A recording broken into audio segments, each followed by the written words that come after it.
Election Day is just 2 months from now, and one of the biggest races to watch locally is the one for Erie County Executive. Yeah, Mark Poloncarz is the Democratic incumbent who is seeking his 4th term in office. He'll be facing a challenge from Republican Christy Casilio, a businesswoman from Clarence.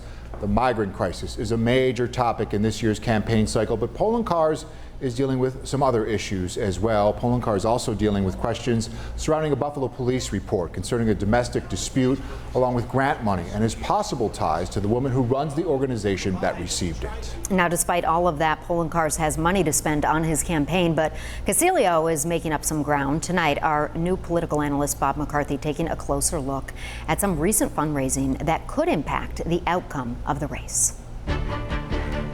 As in any campaign, money is key. I checked out the July report to the State Board of Elections and found Mark Poloncarz maintaining a healthy $628,000 with a lot more to come. That will finance a campaign expected to show Poloncarz as large and in charge, dressed in his county executive jacket, ready to tackle all sorts of county emergencies. Poloncarz also has a big Democratic enrollment advantage of about 135,000 voters and all the powers of incumbency behind him. But the dreaded shelf life will be an obstacle as he attempts an unprecedented 4th term. The big question for Republicans remains whether Christy Casilio is building enough interest and momentum following the county executive's series of issues throughout August. Is it enough to stimulate the fundraising she desperately needs?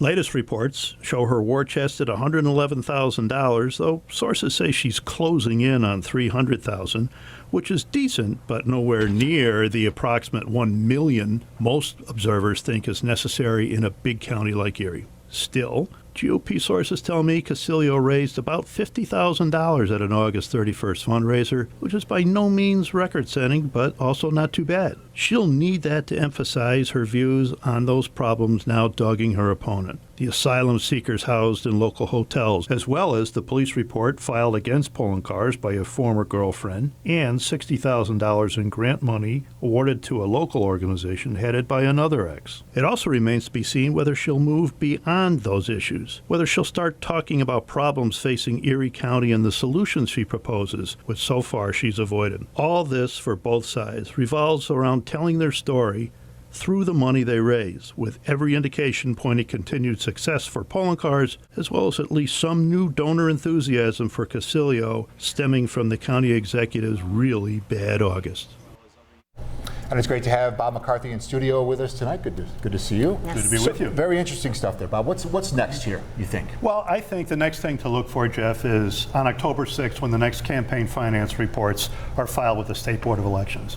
Has Christy Casilio made enough of an impact on her potential donors to get enough money to finance these ads that are going to really form the opinions and really have a big sway on how people are thinking? So when those come out, may be as a result of her own internal polling, which they can show to donors that say, hey, I got a chance at this guy, and I need your money to help me do this.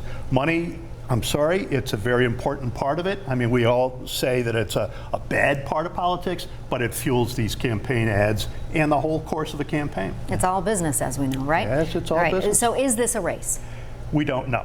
We will find out very soon. But let's put it this way.